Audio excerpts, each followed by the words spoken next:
Bientôt, on connaîtra avec exactitude le nom des entreprises installées au Togo et leur spécialisation. C'est l'objectif que veut atteindre la Chambre de commerce et d'industrie du Togo en lançant à partir du 8 juin prochain le recensement national des entreprises togolaises. Fin ce mercredi de l'opération de visite du comité technique de contrôle des établissements techniques privés. Depuis plusieurs mois, ces membres ont débarqué à l'improviste dans les écoles privées d'enseignement technique pour des inspections. Et puis l'enquête s'accélère dans le scandale qui éclabousse la FIFA. Après la démission hier de Joseph Blatter, Interpol vient de délivrer 6 mandats internationaux contre 2 ex-responsables de l'instance et 4 hommes d'affaires évoluant dans le marketing sportif. Et de leur côté, les autorités sud-africaines sortent de leur silence. Voilà pour les titres de cette édition. Bonsoir à toutes et à tous. Au palais de la présidence de la République, ce mercredi, le chef de l'État Faure Eswazim Nanyazingbe a conféré avec le président de l'Assemblée nationale de la Côte d'Ivoire. Guillaume Soro, porteur d'un message du président Alassane Ouattara, a félicité le président Faure pour sa réélection à la magistrature suprême. Les 2 personnalités ont également abordé la coopération bilatérale et certains sujets relatifs à la CEDEAO. Nous écoutons Guillaume Soro à sa sortie d'audience au micro de Arnaud Kilio. Je suis porteur d'un message de son Excellence le président Alassane Ouattara, son homologue le président Faure Gnassingbé. Vous savez que la Côte d'Ivoire et le Togo entretiennent d'excellentes relations. C'est dans ce cadre-là que le président Ouattara a souhaité que je vienne donc officiellement et solennellement, n'est-ce pas, adresser nos félicitations au président Faure qui vient d'être démocratiquement élu, puisque le président Ouattara était ici, il a suivi un peu les négociations avant les élections et même après. Donc c'est un soutien que je viens manifester de la part du président de la République de Côte d'Ivoire. En second lieu, ça a été l'occasion de faire un peu le point de quelques dossiers en instance à la CEDEAO. Vous savez bien que nous partageons le même espace, non seulement économique mais politique. Et certaines questions qui ont été débattues récemment à la CEDEAO méritaient que le président Ouattara et le président Faure puissent s'entretenir. Donc je n'ai été qu'une courroie de transmission entre les 2 chefs d'État. Et c'est avec toujours beaucoup de bonheur et de plaisir que je suis à Lomé, cette ville que je connais bien, que j'ai beaucoup aimée et où il fait si bien vivre. Combien de sociétés sont enregistrées au Togo et combien sont vraiment en activité et que font-elles? Difficile à dire. Raison pour laquelle la Chambre de commerce et d'industrie du Togo lance à partir du 8 juin et ce pendant 30 jours une grande opération de recensement national des entreprises. Une manière pour la CCIT de mettre à jour sa base de données pour plus de fiabilité et d'efficacité. L'annonce a été faite ce mercredi lors d'une conférence de presse. Gérard Lagoudou, Clarisse Aticlet pour le compte rendu. La Chambre de commerce et d'industrie du Togo veut mieux se faire connaître et permettre ainsi aux entreprises de bénéficier des avantages et opportunités d'affaires qu'offre la CCIT. C'est dans ce sens qu'elle vient de lancer une vaste opération de recensement des entreprises au Togo. Qu'elles soient formellement inscrites ou non à la CCIT, toutes les entreprises exerçant dans le commerce, l'industrie ou les prestations de services vont désormais avoir un répertoire au niveau de la CCIT.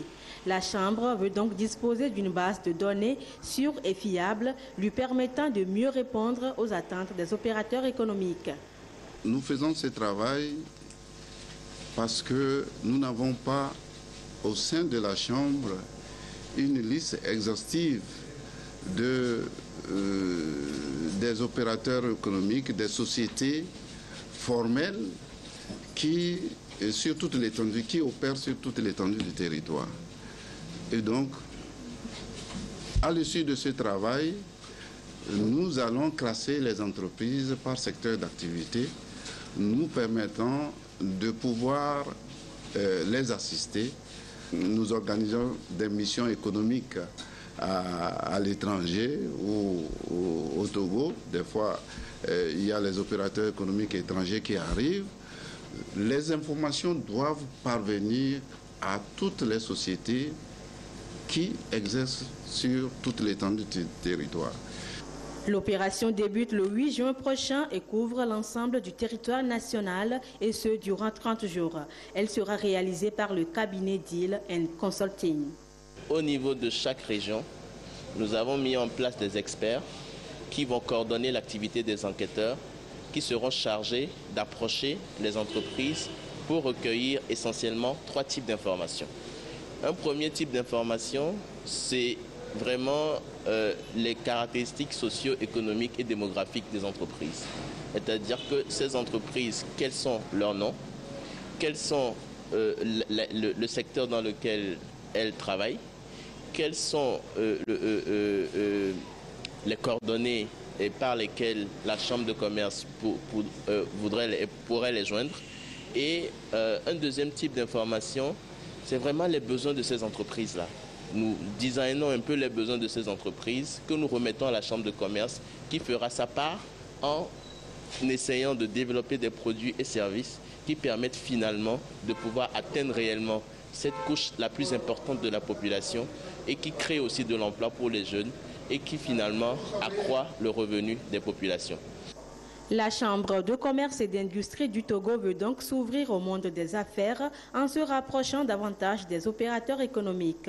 Elle ambitionne de ce fait de faire du secteur privé un moteur de la croissance économique en saisissant les opportunités d'affaires des autres pays de par le monde. Le monde des affaires au Togo ne cesse de connaître une évolution et de taille.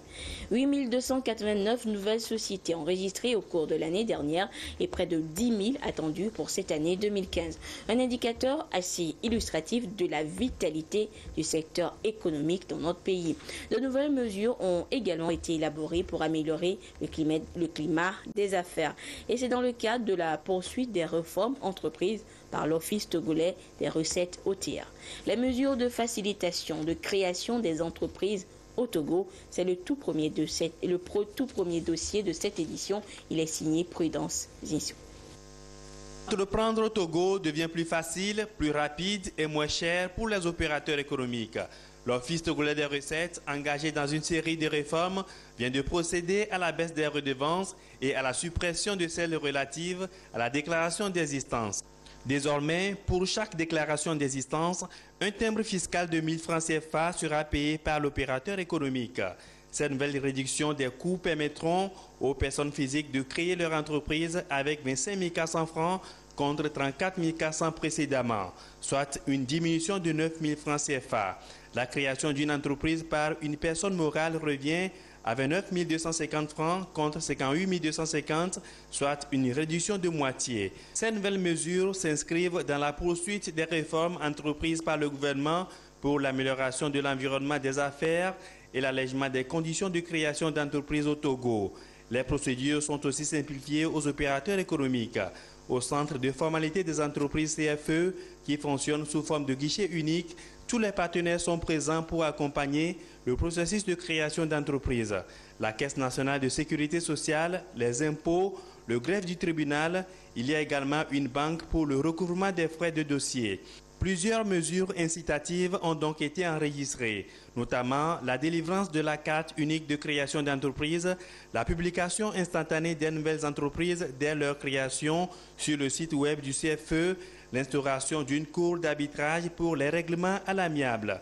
Ces facilités accordées aux opérateurs économiques sont reconnues par le Doing Business de la Banque mondiale. Le Togo a donc marqué 15 points, ce qui le positionne à la 149e place mondiale. Grâce à la première réduction des coûts de création d'entreprises, le nombre de sociétés créées en 2014 au Togo a sensiblement augmenté. 8 289 entreprises ont donc été créées selon le Centre de formalité des entreprises. Cette nouvelle mesure s'harmonise et adhère aux autres déjà prises par le gouvernement relativement à la réduction des coûts de création d'entreprises, à la facilitation des procédures, au délai de création ramené aujourd'hui à moins de 24 heures et d'autres innovations qui laissent entrevoir de bonnes perspectives pour le secteur privé. Depuis sa création en 2006, le Centre de formalité des entreprises a enregistré 34 775 nouvelles entités industrielles et commerciales. Pour cette année, il est attendu la création de plus de 9 000 nouvelles entreprises. À Dapan, les opérateurs économiques et d'autres acteurs sociaux ont pris connaissance du tarif extérieur commun TEC, un outil d'intégration dans l'espace conjoint UEMOA-CEDEAO relatif à la libre circulation des biens et des personnes qui visent la croissance économique dans la sous-région. Désiré Aloy depuis Dapan. Le processus d'intégration au sein de l'UEMOA-CEDEAO est irréversible et il faut informer suffisamment les opérateurs économiques, les agents d'administration, les médias, les artisans et autres sur le TEC, tarif extérieur commun dans l'espace.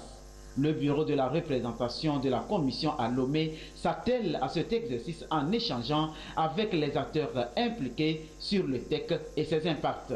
La volonté des dirigeants, c'est de créer un environnement favorable aux échanges commerciaux et faire de l'espace UEMOA une zone de croissance économique dynamique par une convergence des politiques économiques. Cet outil de TEC CEDEAO a été bâti autour de l'ossature du TEC de l'Union économique et monétaire ouest-africaine UEMOA. Ainsi, cette nouvelle tarification qui est intervenue au niveau du TEC de la CEDEAO a donc introduit des quotités de 35% qu'on appelle la 5e bande au niveau de certaines marchandises destinées à protéger les filières qui sont dans l'espace et encourager l'investissement aussi dans ce domaine. Il était très important de donner ces informations aux opérateurs économiques, notamment aux investisseurs et aux industriels. Au niveau des savanes ici, nous allons nous entretenir avec les artisans pour leur expliquer qu'ils ont la possibilité d'acheter et de vendre dans les pays voisins en utilisant justement les facilitations accordées par le TEC. L'étape des savanes lance la sensibilisation qui va couvrir toutes les autres régions du Togo. Une sensibilisation qui sera appuyée par des émissions radio, télévisuelles et presse écrite en direction des populations afin qu'elles se familiarisent avec le TEC UEMOA-CEDEAO. Le comité technique de contrôle des établissements techniques privés a bouclé ce matin à Lomé son opération des visites inopinées dans les établissements dans la région maritime. 3 écoles privées techniques étaient les dernières sur la liste du comité. Le constat après visite, les infrastructures éducatives sont adéquates, mais certains établissements sont dans l'illégalité après l'expiration de leur agrément. Augustin Kossi, Clarisse Aticlay pour le compte rendu. Dernière étape de la visite inopinée du comité technique de contrôle du ministère de l'enseignement technique et de la formation professionnelle dans la région maritime. Collège Institut technique Vic Intelligentsia à Baguida, au nord-est de Lomé. L'établissement que voici est construit sur une superficie de 7 A avec 13 salles de classe, 5 bureaux, 2 salles d'informatique et de machines pour un effectif de 426 élèves.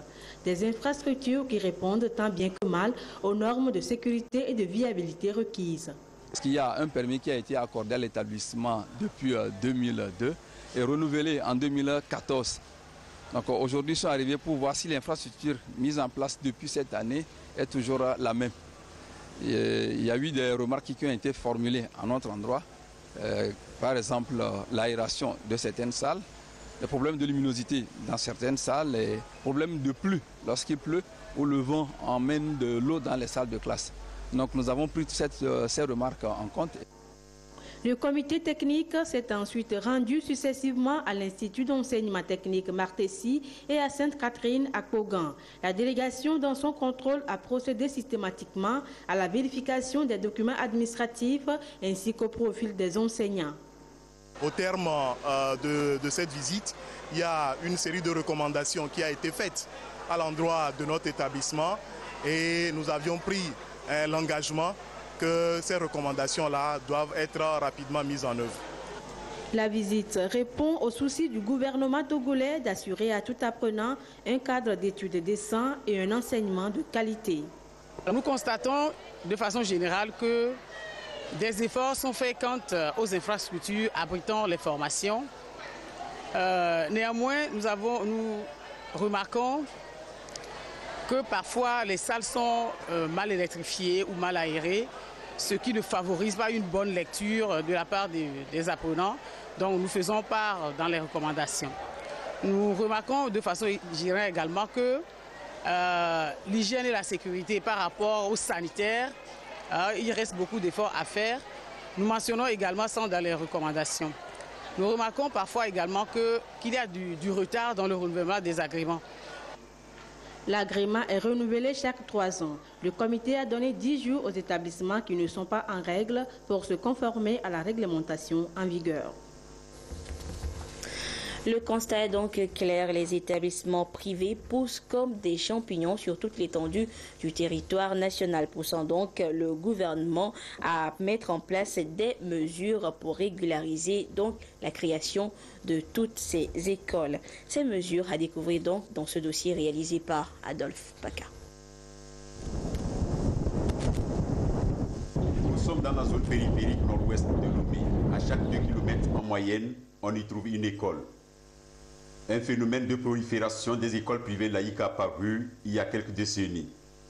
Bien parti pour servir et combler le besoin en la matière, ces écoles qui poussent comme des champignons constituent aujourd'hui un véritable souci pour les autorités du monde scolaire. Nous avons des soucis dans la mesure où beaucoup n'ont pas respecté ou ne respectent pas les dispositions réglementaires qui régissent justement la création de l'école.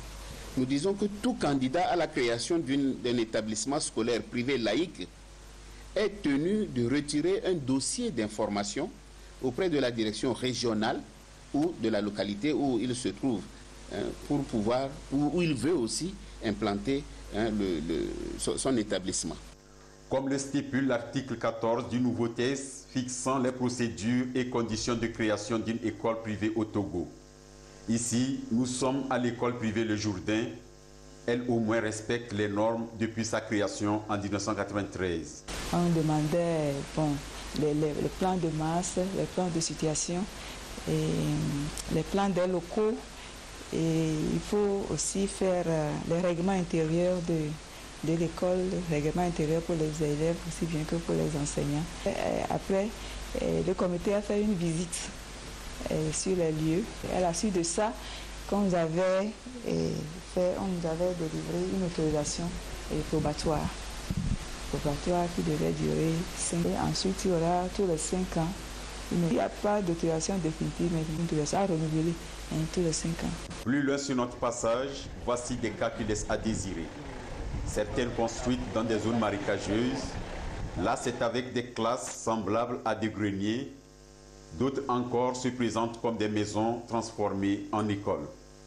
Sur ce mur, un communiqué, précisément un avis de recrutement des enseignants pour la rentrée prochaine. Dans cette situation, le besoin est toujours là et de nouvelles écoles continuent à faire leur apparition. C'est le cas de celle-ci en plein chantier. Elle ouvrira ses portes à la rentrée prochaine. Ça, c'est un projet nourri depuis 2008 que le projet existe. Et donc, par conséquent, toutes les formalités sont toujours faites avant d'obtenir ou bien avant d'ouvrir l'école. Et ça, c'est très important. Et pour le cas de notre institution, ça a été fait. L'équipe qui doit actuellement enseigner est déjà recrutée et est en train d'être formée. Le ministère de tutelle, en tout cas, veille au grain et entend redoubler de vigilance dans le contrôle cette année encore. Lorsqu'il nous sera permis de constater, avec les équipes que nous sommes en train de mettre en place, eh bien, les écoles vont, selon la réglementation actuelle, eh bien, seront purement et simplement fermées. Parce que nous ne pouvons pas accepter que les enfants aillent là-dedans. Sauf si les propriétaires, les fondateurs, s'engagent avec un calendrier de travail à nous montrer qu'en effet, ils prennent des dispositions, sont en train de prendre des dispositions pour assainir les endroits. Il y a même des gens qui transforment leur maison en école. Et cela également, nous ne pouvons pas l'accepter. Autant de dispositions urgentes pour assainir les locaux. Le concept Condomise s'installe à l'université de Lomé. Cette campagne qui mise sur l'utilisation des préservatifs féminins et masculins pour lutter contre le VIH, mais aussi les grossesses indésirées. Et ce mercredi, le message est allé aux étudiants de Lomé. Lucassi, Christine Pechekelele. L'engagement des acteurs impliqués dans la lutte contre le VIH-Sida a permis de réduire la prévalence au niveau national de 3,2% à 2,5% en 2014. Malgré ces efforts, le risque est toujours présent. On compte de nouvelles infections, surtout chez les jeunes. Parmi les stratégies du Conseil national de lutte contre le VIH-Sida au Togo pour la promotion de bonnes habitudes, le concept Condomise. C'est vraiment pour créer la demande du préservatif et donner des informations claires, essentielles, justes sur le port du préservatif et sur les interventions en matière de prévention, de lutte contre la transmission du VIH et des grossesses non désirées ainsi que des infections sexuellement transmissibles. Pour les professionnels de la lutte contre le sida, il faut d'ici à 2020 travailler à avoir 0 nouvelles infections, 0 décès liés au VIH et 0 discrimination.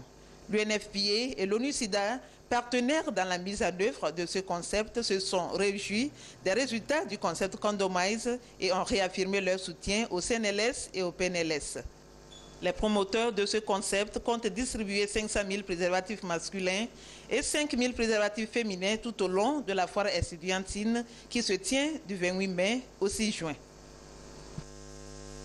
Les stigmatisations faites à l'endroit des personnes vivant avec le VIH-Sida au Togo est d'ailleurs l'un des grands thèmes pris en compte dans le 4e rapport Afro-Baromètre du Togo, une initiative du réseau africain de recherche et d'enquête d'opinion publique présentée hier à Lomé. Son contenu avec Gérard Lagoudou et Apollinaire Kadanga.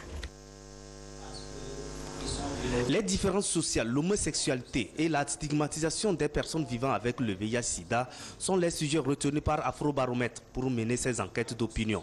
Les 1200 Togolais qui constituent l'échantillon se sont prononcés sur ces 3 sujets.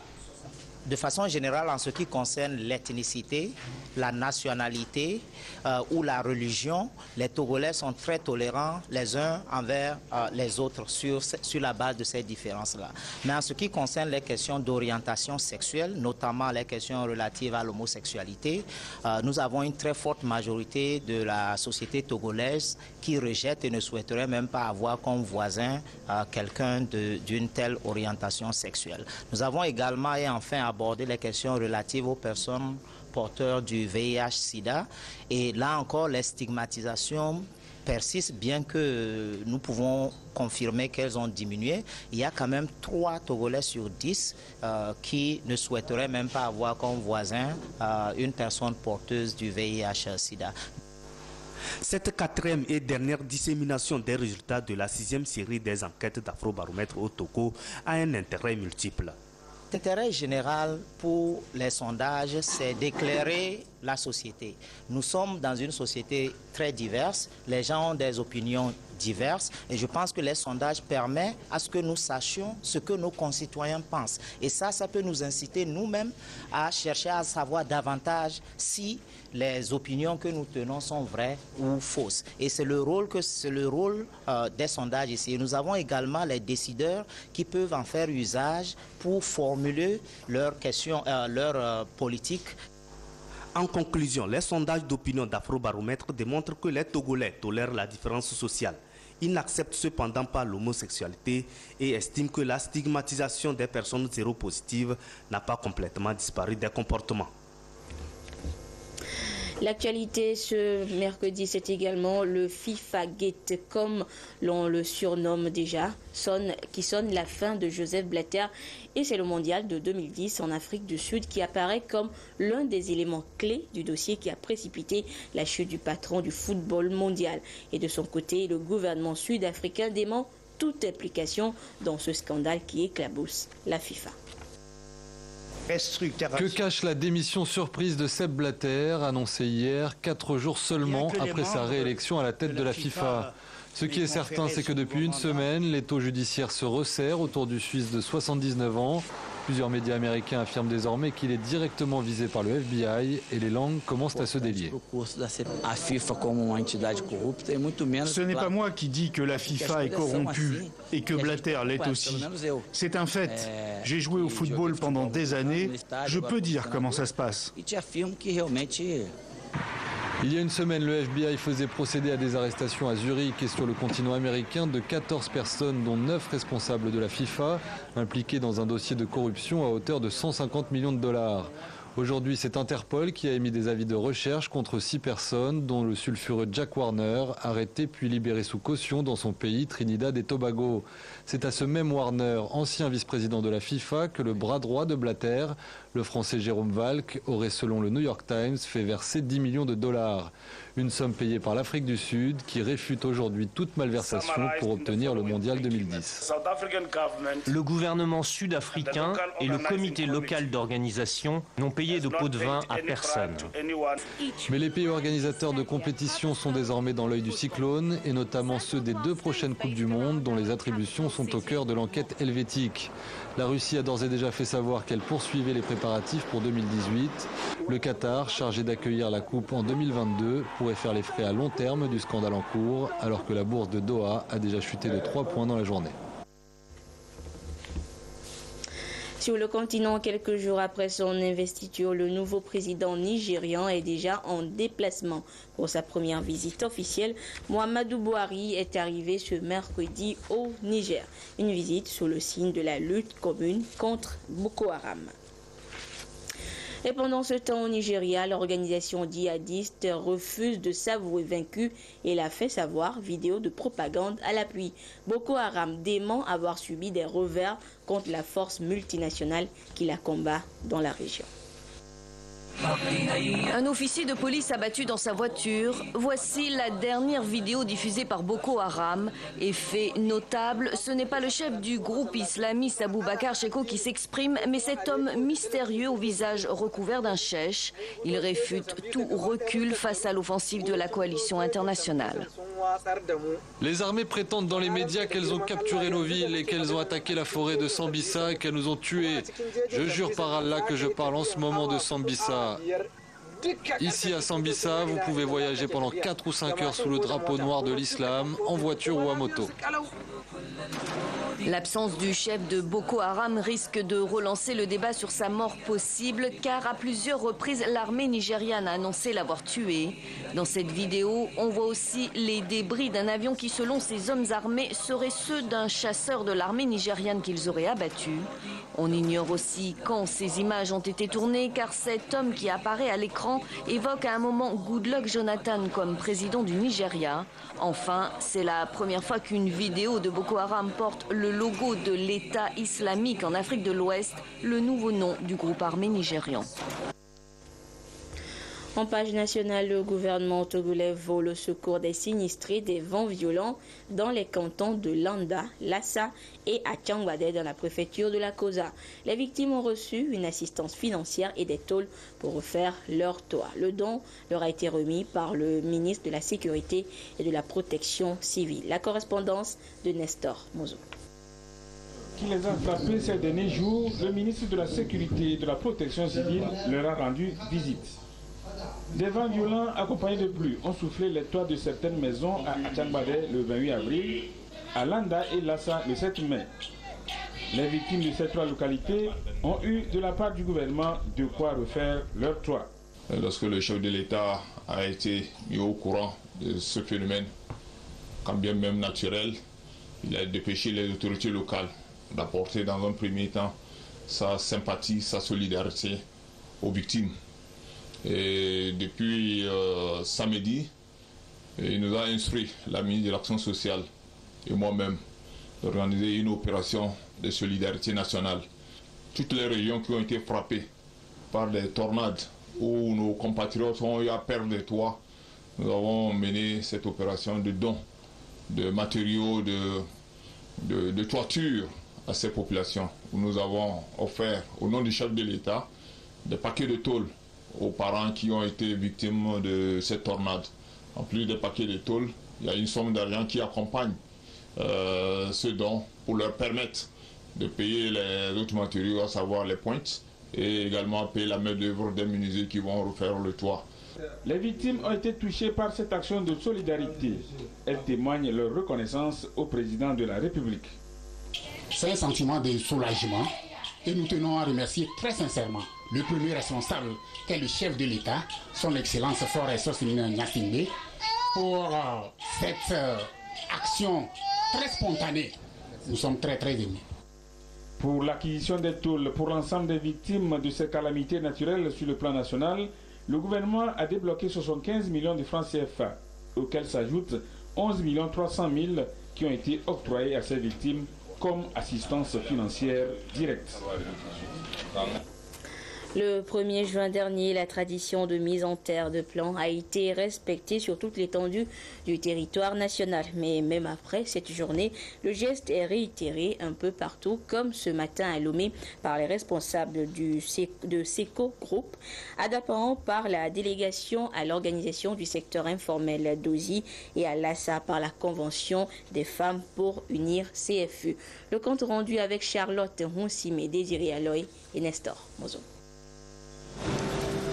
SECO Group dans la sauvegarde de l'environnement. Tout au long de ce boulevard de la rue 3 de la Voirie, au carrefour Lyon, quartier Agoué Angomé, de jeunes Guayacom officinales mis en terre. Un acte écologique à travers lequel le personnel du groupe observe la journée nationale de l'arbre, axée cette année sur l'ensemble arbre, forêt, climat. SECO s'inscrit véritablement dans cette économie verte aujourd'hui qui participe donc du bien-être des populations. Et donc SECO s'est vu donc dans cette posture donc de citoyenneté pour pouvoir apporter donc sa contribution à l'émergence donc de notre écologie.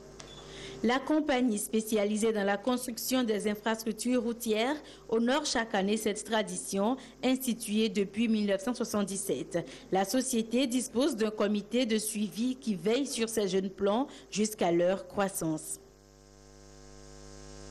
La délégation à l'organisation du secteur informel d'Osi Daparan a choisi de s'associer à la célébration de la journée de l'arbre. En collaboration avec la MUCTAM, elle a mis en terre des centaines de plants au lycée de Daparan-Ville. Sous une pluie fine, la Dosi Daparan a compris la nécessité d'œuvrer à la reconstruction du couvert végétal à Daparan, où les pluies deviennent de plus en plus rares.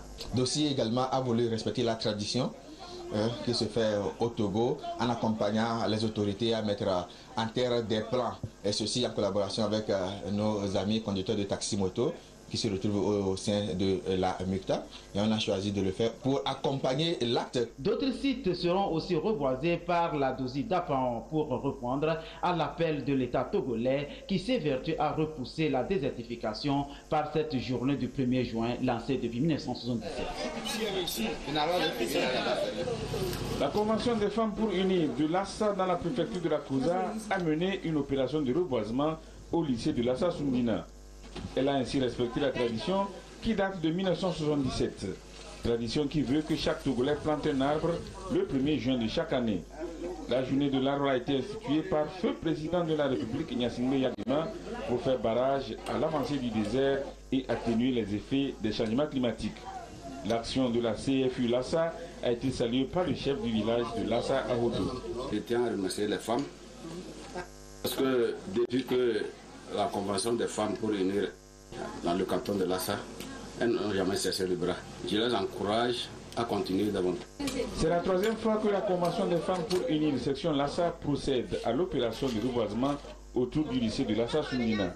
Au-delà de cette action collective, les responsables de ce mouvement ont demandé aux membres de faire de même individuellement une fois de retour dans leur foyer respectif.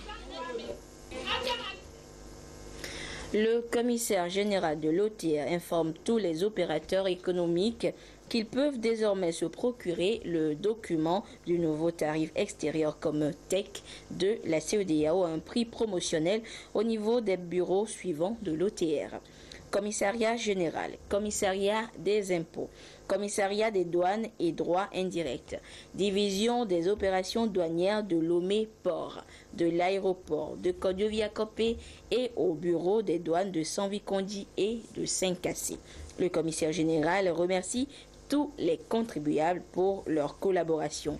Et pour plus d'informations sur l'actualité à l'OTR, vous avez rendez-vous ce soir, comme tous les mercredis, avec le magazine Le Contribuable, présenté comme tous les mercredis par Aimé Abalo et Nadège Nyanya, en direct sur la télévision togolaise à partir de 21h. Et ainsi prend fin ce journal. Merci de votre aimable attention. Au revoir.